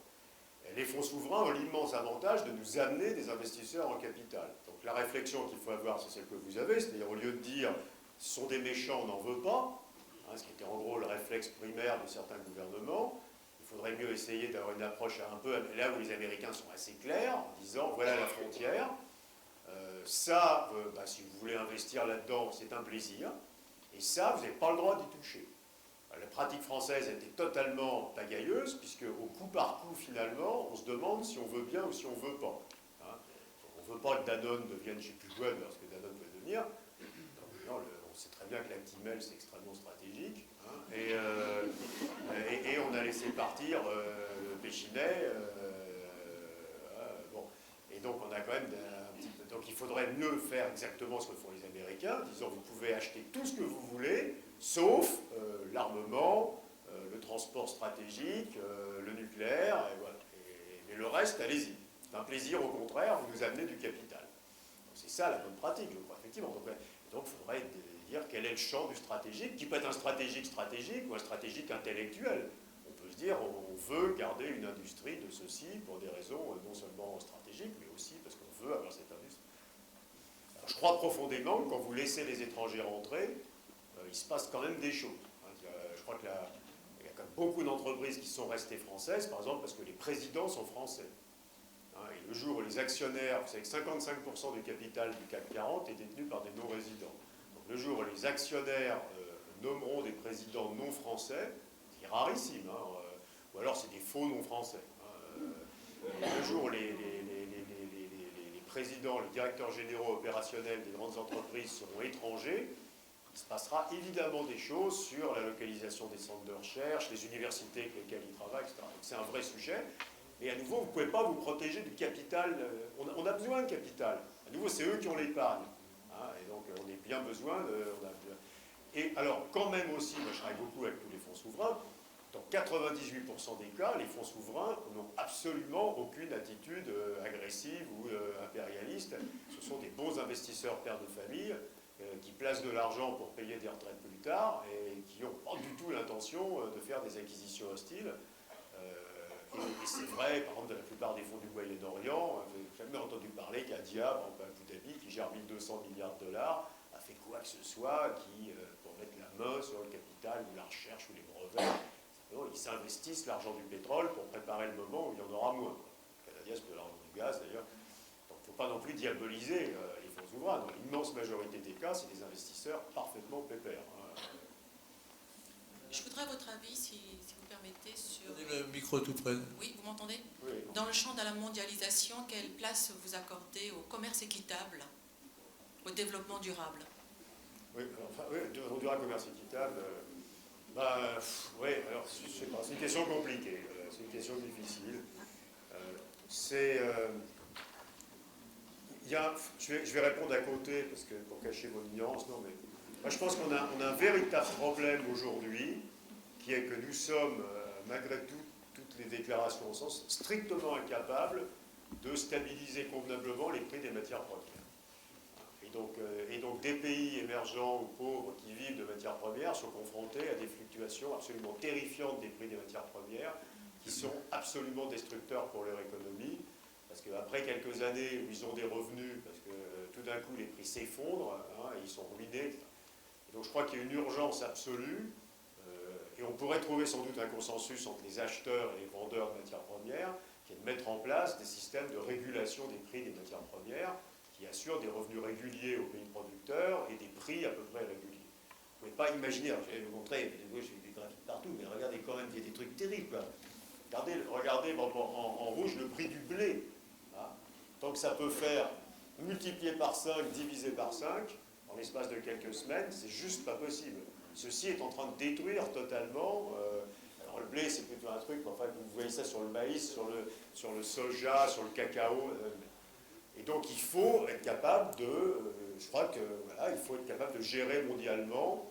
Alors, ça ressemble au commerce équitable, mais c'est beaucoup plus, c'est pas un bout du truc, c'est globalement d'avoir une gestion mondiale des prix des grandes matières premières, pour qu'à la fois ces prix soient suffisamment élevés pour les producteurs, et suffisamment stables, et les bons effets incitatifs. C'est-à-dire quand ce sont des choses rares qu'il faut économiser, qui soient tout le temps suffisamment chères pour qu'on les économise, ce genre de truc. Et donc ça va bien au-delà du commerce équitable, qui est de dire on va essayer, qu'est-ce qu'il faut faire pour ça? Il faudrait être capable de faire ce qu'un petit nombre de pays arrivent à faire, c'est-à-dire essayer de faire de la stabilisation. Par exemple, le Chili essaie de faire par exemple avec le cuivre, et qu'on ne sait pas du tout faire avec les matières premières agricoles. Et je pense aussi qu'il faudrait, alors c'est une position qui ne vaut pas que des sympathies à l'intérieur de la banque, mais il faudrait absolument interdire l'accès des marchés à terme de matières premières aux investisseurs financiers. Puisque cette déstabilisation, elle n'est pas le fait des producteurs, elle est le fait des fonds qui vont investir en blé, puis qui sortent, puis qui reviennent, etc. Je ne vois pas pourquoi, alors ça, pas un mot de ça dans le G20 bien sûr, le G20 c'est comme le compte de la mauvaise foi, parce que les gouvernements ont mis dedans juste ce qui ne gênait pas leurs intérêts nationaux. Mais voilà. Donc je crois, alors je ne sais pas si je réponds à la question, mais je crois que c'est un vrai sujet, d'être capable de plus avoir ça. C'est juste terrifiant, terrifiant. Et regardez ce qui se passe en Russie aujourd'hui. La Russie vient là, en un an, de perdre 15 ans de progrès, avec l'effondrement du prix du pétrole. Et donc déjà, à nouveau, en Russie, on ne paye plus les fonctionnaires, il n'y a plus de crédit inter-entreprise, les banques font faillite, les retraites sont plus payées, etc. Ça va être des à-coups invraisemblables du prix du pétrole. Donc il faudrait être capable de gérer, ça c'est dans le domaine du Nord-Sud, c'est une des choses importantes à faire. On n'a pas commencé à faire ça. Je voudrais évoquer un sujet qui peut paraître éloigné pour un banquier, je veux bien le croire, c'est celui d'une industrie que vous n'avez pas évoquée, qui est celle du tourisme, et qui, pour la France, pourrait paraître un début de solution à partir du moment où on peut à ce moment-là parler d'importation de richesses, puisqu'on ne peut plus créer de richesse sur un territoire par une industrie, on peut importer cette richesse qui est créée dans des pays émergents par cette industrie. Et cette possibilité pour la France serait facilitée par le fait qu'on est le premier pays au monde en entrée sur un territoire avec 85 millions de personnes qui rentrent chaque année. Et on est là dans une industrie qui peut s'inscrire dans le développement durable, puisque ce sera très difficile de délocaliser une industrie touristique. Démonter le château de Fontainebleau pour l'emmener en Chine, ça ne va pas se faire tout de suite. Il y a des Chinois qui y ont pensé. Oui, je sais.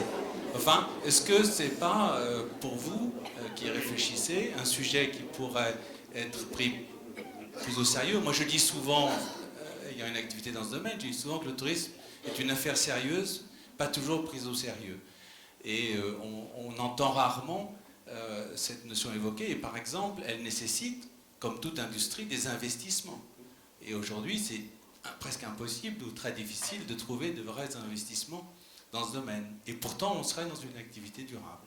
Non, je ne peux pas parler de tout ça. C'est un sujet qu'on a regardé pour le compte du Premier ministre, dans un rapport qu'on a fait sur les avantages comparatifs de la France,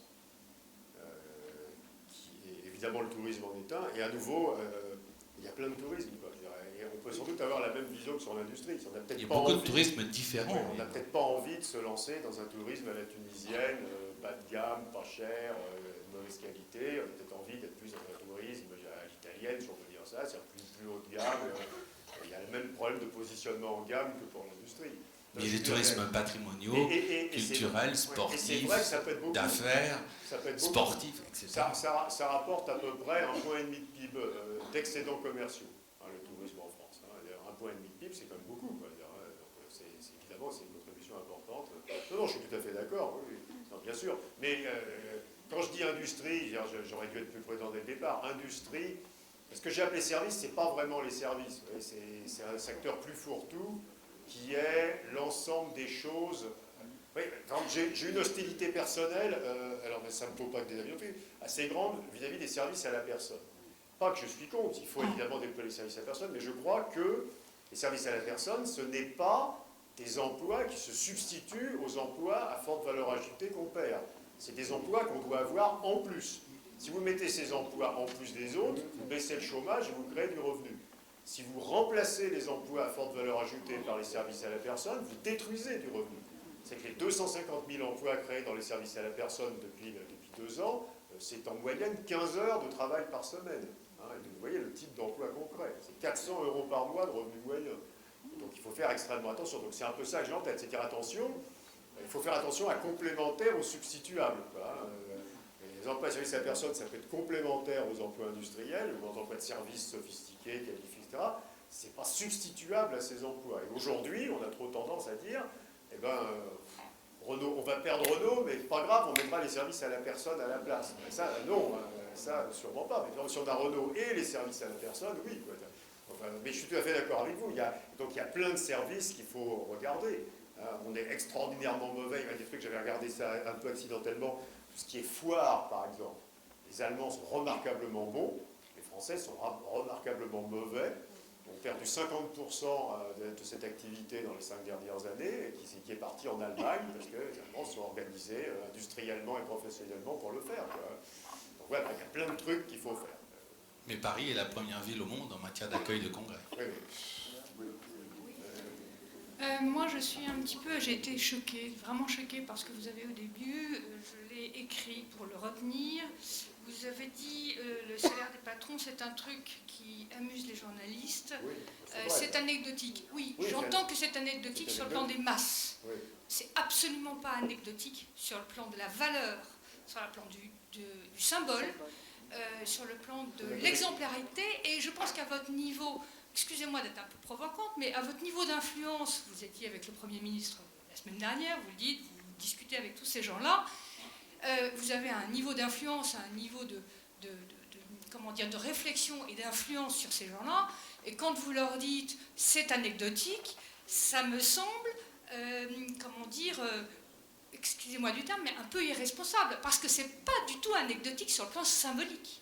Et donc je suis, excusez-moi d'être un peu troublée par ce que vous avez dit. Bien, ce que j'ai dit, c'est que si jamais le débat sur les revenus en France, ce qui a l'air d'être le cas depuis quelques semaines, devient un débat sur la rémunération des patrons, on ne va pas faire beaucoup de progrès sur ce débat. C'est exactement ça que j'ai dit. Mais ce n'est pas ça le problème. Enfin, si vous voulez créer des emplois en France, alors bien, vous avez raison sur le fond. Après, même sur le fond, on pourrait discuter, parce qu'il y a patron et patron. Ce n'est pas la même chose d'être parachuté qu'il a créé sa boîte.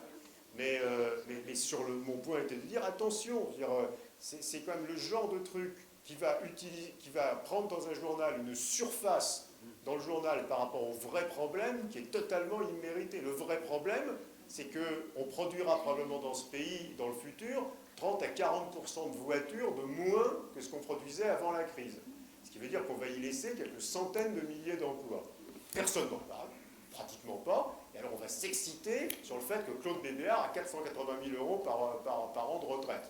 je trouve d'ailleurs personnellement parfaitement justifié, et ça n'a aucune importance. Donc mon point est de dire, attention, parlons des vrais sujets. Quoi. Oui, mais quand vous dites qu'il faut augmenter la croissance, développer des biens pour que les gens consomment, je pense que les gens en ont assez de consommer des bagnoles qui valent des fortunes et dont on ne peut même plus se servir sur les autoroutes. Par contre, ils ne sont pas prêts à payer quelqu'un qui vient de regarder leurs enfants, faire de l'éducation à leurs enfants, de personnes qualifiées qui viendront s'occuper de leurs Alzheimer. Ça, ils ne sont pas prêts à payer. Par contre, payer une bagnole, ils étaient encore prêts. Là, ils s'aperçoivent que les bagnoles, finalement, ça ne sert plus à grand-chose. Donc, si on requalifie tous ces métiers du service à la personne, si on accorde de la valeur à tous ces métiers-là, et que les gens se rendent compte à quel point c'est important de payer des gens qui font ce type de travail, je pense qu'on peut, c'est aussi un élément de croissance que de qualifier et de mieux payer les services à la personne et pas de faire venir des gens qu'on sous-paye. Oui, mais vous voyez, il y a un vrai... Donc on est toujours dans le même univers moral. L'exemplarité et le service à la personne et le type de valeur qu'on veut consommer. Mais sur ce point de service à la personne, il y a un vrai sujet de réflexion. C'est que quand même, à nouveau, je raisonne en pragmatique, je regarde ce qui a été fait. Ce qui a été fait, c'est des emplois en moyenne à 15 heures par semaine, payés au SMIC équivalent temps plein. Si c'est ça votre modèle, c'est pas le mien. Hein, bon. C'est pas le vôtre parce que vous n'êtes pas prêt à payer quelqu'un qui vient chez vous pour travailler à plus cher que le SMIC, ou 15 heures par semaine. N'oubliez pas autre chose, il y a le salaire, 50% des familles françaises, je ne parle pas des individus, gagnent moins de 2200 € par mois dans le foyer. Et regardez le rapport qu'on a écrit au Premier ministre sur cette question, à 2200 € dans le foyer, il n'y a aucune capacité de consommer des services à la personne. Mais ils consomment des écrans plats. Ils font des crédits pour des écrans plats. Oui, mais si vous... Oui, il y a une logique. Ça, il n'y en aura plus de crédit. Les crédits pour les écrans plats, il n'y en aura plus non plus. Non, mais attendez, moi, je ne suis pas en train d'essayer de tenter des jugements de mots. Non, mais je trouve que c'est très désincarné. Mais non, c'est pas très désincarné. C'est pas très désincarné. Je lui explique simplement qu'aujourd'hui, la moitié des Français gagnent moins de 2200 € par mois dans le foyer, qui n'auront plus de crédit, parce qu'on a usé la capacité de prêter, et que, regardez le travail qu'on a rendu au Conseil économique là-dessus, la totalité de leurs revenus va être préemptée par les trucs dont ils ont besoin, alors évidemment dans une civilisation de la société qui est ce qu'il est, hein, qu'ils auront besoin pour se loger, pour se manger, pour se transporter, pour téléphoner, etc. Hein, et que donc nous sommes en train de fabriquer une société où, comme nous ne faisons pas de gain de productivité et où les emplois sont peu productifs, une fois enlevé le crédit, l'écran plat, il n'y en aura plus. Une fois enlevé le crédit, vous allez avoir la majorité des Français qui n'auront aucune liberté de choix sur la dépense de leurs revenus. Parce que tout leur revenu sera préaffecté le premier du mois. Hein. C'est exactement ça dans quoi on va. Et ce que je suggère, c'est que ce n'est pas une bonne idée, et que si on veut desserrer cette contrainte-là, il faut monter le niveau productif des emplois pour que les salaires montent. Alors après, à nouveau, mon point sur les patrons n'était pas de dire que j'approuve les gens qui sont payés beaucoup pour faire rien. Mon point était de dire, c'est pas comme ça, enfin, c'est pas ça le vrai débat. Le vrai débat, c'est qu'est-ce qu'on fait pour que les salaires montent, quoi, pour que les gens soient mieux payés. On ne peut pas distribuer les revenus qu'on ne fabrique pas. Et dans ce pays, on ne fabrique pas de revenus. Hein.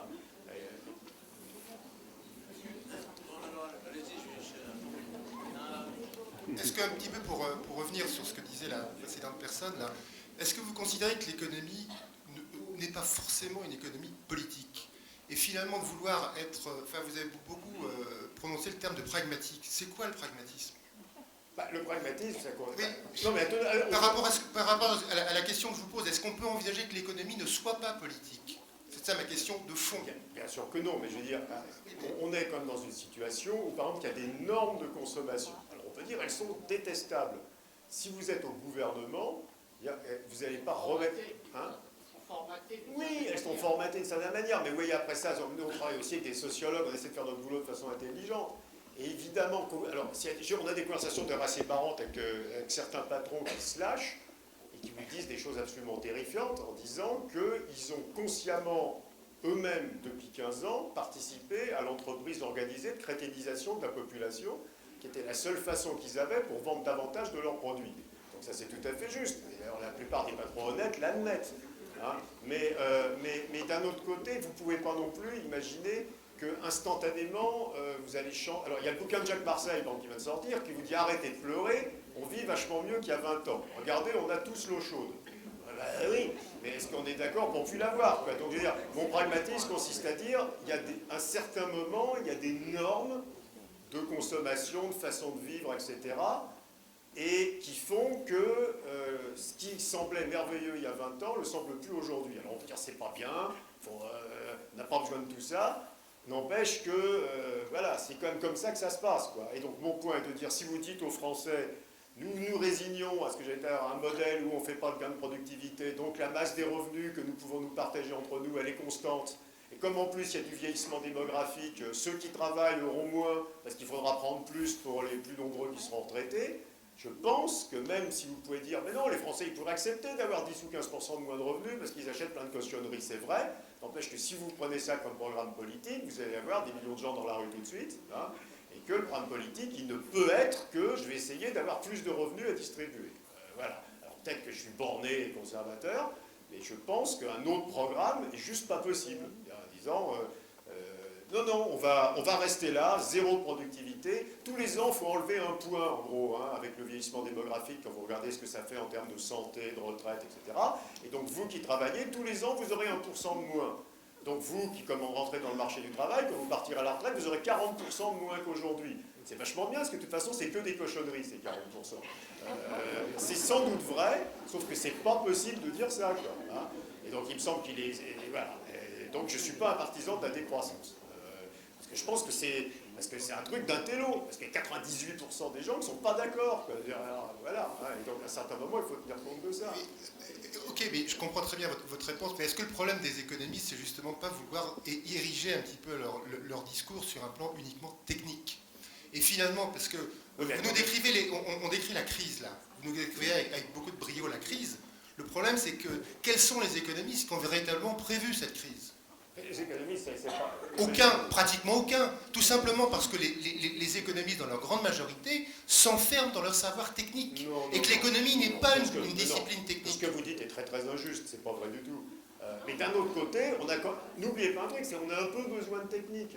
Et que croire qu'on peut faire de la politique économique uniquement sur des principes politiques, ce qui est en gros ce que fait sans doute le président de la République assez largement aujourd'hui. C'est-à-dire que je ne vais pas demander aux économistes ce qu'ils en pensent, parce que de toute façon, ce n'est pas intéressant, mais que c'est la politique qui doit déterminer. Bon, là, on fait d'énormes bêtises de ne pas demander quand même une analyse technique des trucs. Et c'est comme ça qu'on défiscalise les heures sup au moment où tout le monde devient chômeur, enfin, le genre de machin qu'il faudrait mieux éviter de faire. Donc on a aussi besoin d'une économie technique. C'est-à-dire, et pourquoi, après tout, vous voyez, comme c'est aussi un truc très très frustrant, parce que c'est, si vous êtes plombier et que vous mettez sur votre plaque dans la rue une plaque en cuivre marquée machin cardiologue, vous allez en tôle. Hein. Et si vous êtes charcutier et que vous mettez sur la rue une plaque marquée machin économiste, on va vous croire, quoi. Hein. Donc c'est quand même un peu compliqué. Mais c'est une profession peu régulée. Mais quand même, le bagage technique, mais il faut l'avoir. Et il y a des gens qui font des trucs techniques incroyables. J'ai un copain à Polytechnique. Il a des données sur des cursus de jeunes sortis du système éducatif depuis 20 ans, en données individuelles, sur des centaines de milliers de jeunes, où il sait tout ce qui s'est passé dans leur carrière, leur passage au chômage, pourquoi, combien ils ont gagné, etc., comment c'est lié. Et c'est un boulot de fou, ils passent des nuits devant des ordinateurs, mais il faut le faire, ce boulot-là. Donc la composante technique, elle est absolument indispensable, sinon on ne comprend pas ce qui se passe, quoi, hein. Et alors après, il y a un truc, les économistes ne sont pas meilleurs que les autres pour faire de la sociologie, de la politique, de la prospective. Il n'y a pas de raison qu'ils soient meilleurs. L'économique, c'est une technique aussi. Et donc, ils n'ont pas prévu la crise. Bon, si, il y a quand même beaucoup de gens qui avaient écrit qu'il y aurait une crise de l'excès d'endettement, etc. Je peux vous montrer un bouquin que j'ai fait avec Marie-Paul Virard qui s'appelait « Le capitalisme est en train de s'auto-détruire ». Hein, pas un de ceux-là, c'est un plus vieux, hein, en 2004. On expliquait à peu près exactement ce qui s'est passé, sauf qu'après, ça aurait pu se passer en 2006, ça aurait pu se passer qu'en 2012, enfin là, c'est vrai. Hein, et ça, on était incapable de dire quand. Mais voilà. Bon. Je reviens à la fin de votre exposé, parce que au moment du G20, j'ai été interpellée par la position de la Chine.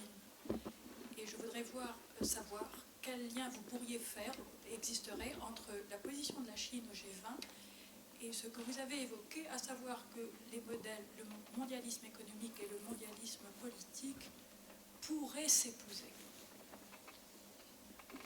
Je ne sais pas si... La position de la Chine au G20 a été assez simple. Non, mais très précisément, quand elle a dit pourquoi une référence monétaire, le dollar, où il pourrait y Ça, ils avoir... n'en pensent pas un mot.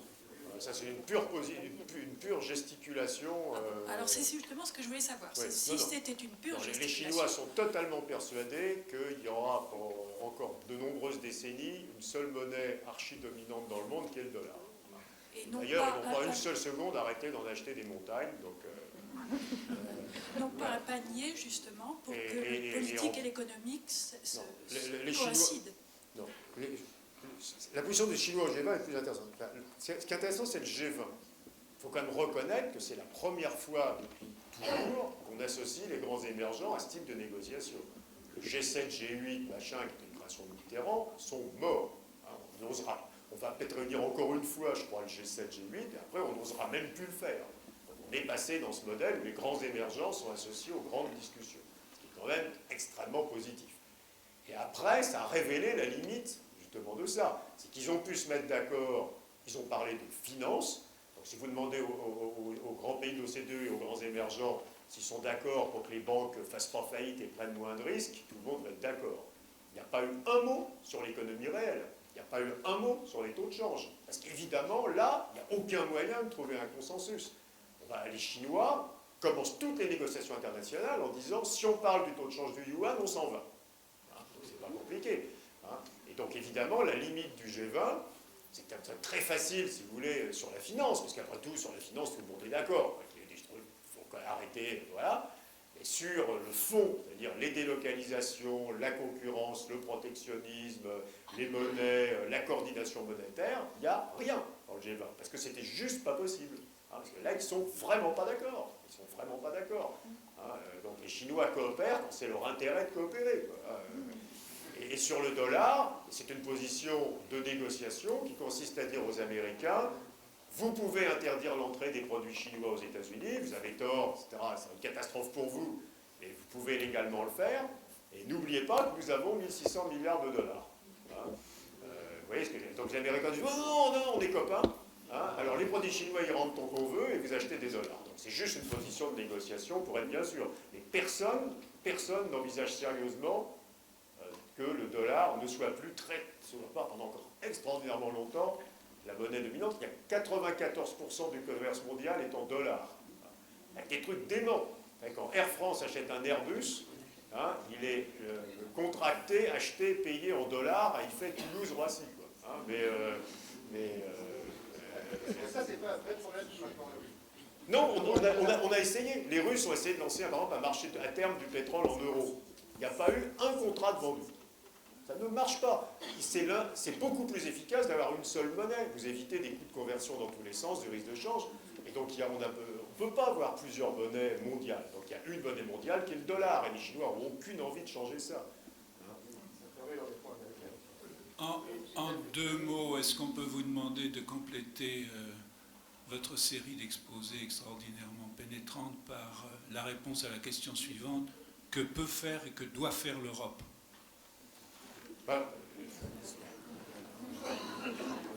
Moi, honnêtement, je suis très pessimiste. Parce que je pense d'abord que quand vous regardez ce qui s'est fait récemment, il n'y a eu qu'une simagrée de coordination.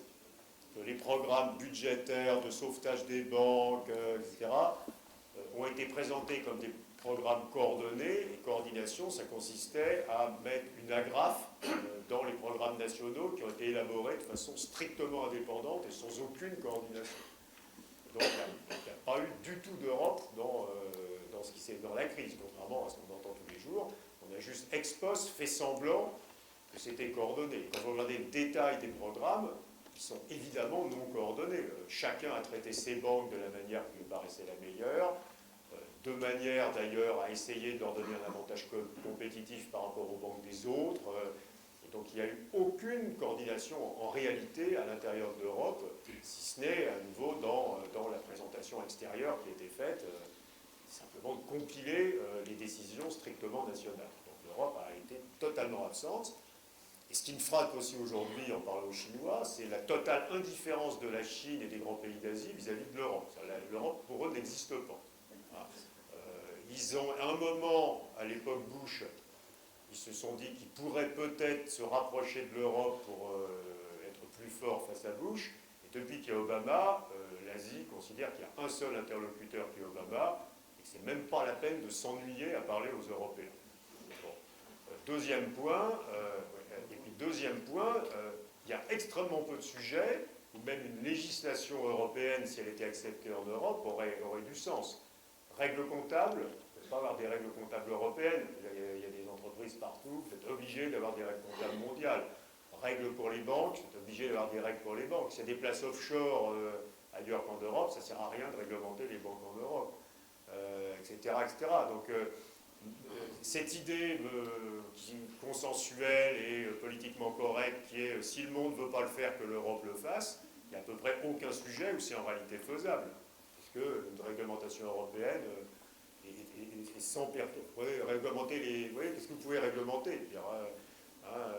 Si les Américains, les grands Asiatiques, les grands émergents, etc., ne sont pas d'accord, les Japonais, qu'est-ce que vous pouvez réglementer en Europe, soit sans créer des biais de concurrence terribles au détriment des entreprises européennes, soit en faisant pire que le mal. Si vous surréglementez en Europe alors que le reste du monde ne réglemente pas, vous allez juste pousser les trucs risqués dans la partie peu réglementée.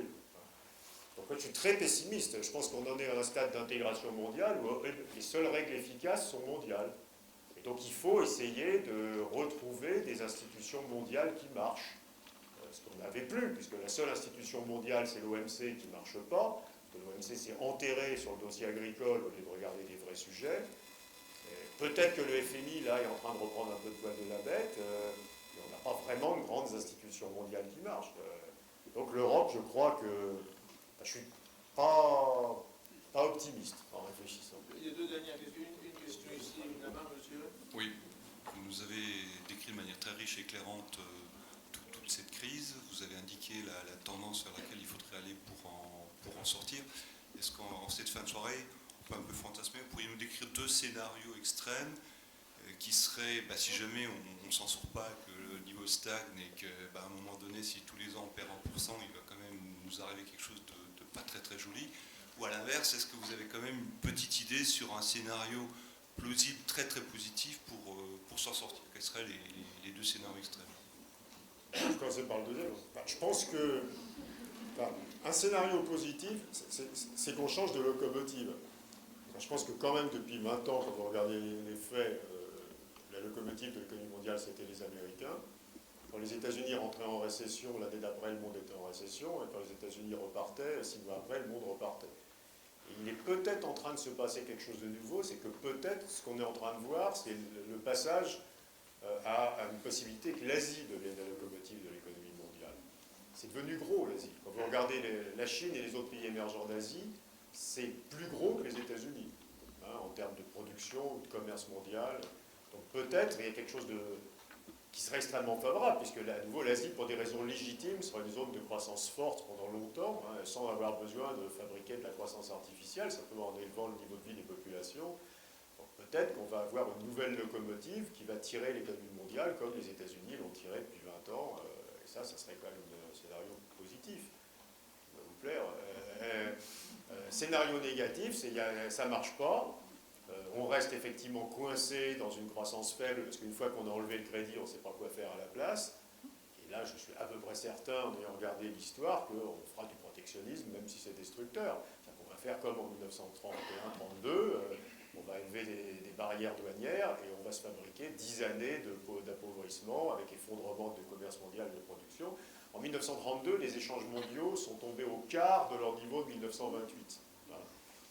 Et ce n'est pas la crise. La crise aurait pu faire une baisse de 25 ou 30%, mais le quart, c'est le triplement, le quadruplement des droits de douane à peu près partout. Et ça, c'est le scénario, à mon avis, le plus dangereux. C'est, malgré le côté totalement irrationnel, c'est le recours au protectionnisme si le reste ne marche pas, sous la pression des parlements, des opinions. Voilà. La dernière question. Oui, je suis désolée de poser cette question à la fin, mais est-ce que vous avez une idée des courbes de taux d'armement dans ces mêmes périodes et voir quelles sont les réactions des gouvernements par rapport à ce type de Vous voulez dire en ce moment ou dans les années 20 En ce moment, oui, mais effectivement avec une lecture à travers le temps. Là, ce que vous disiez tout à l'heure sur le protectionnisme, c'est une réaction, bien entendu. Mais quand il y a une crise très forte, Alors, oui, enfin, ça, c'est des trucs qui sont assez regardés. Il y a des gens qui spécialisent là-dedans.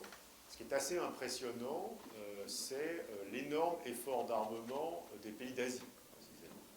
Vous avez eu une hausse absolument gigantesque des dépenses d'armement des pays émergents d'Asie. Des pays émergents ou plus très émergents.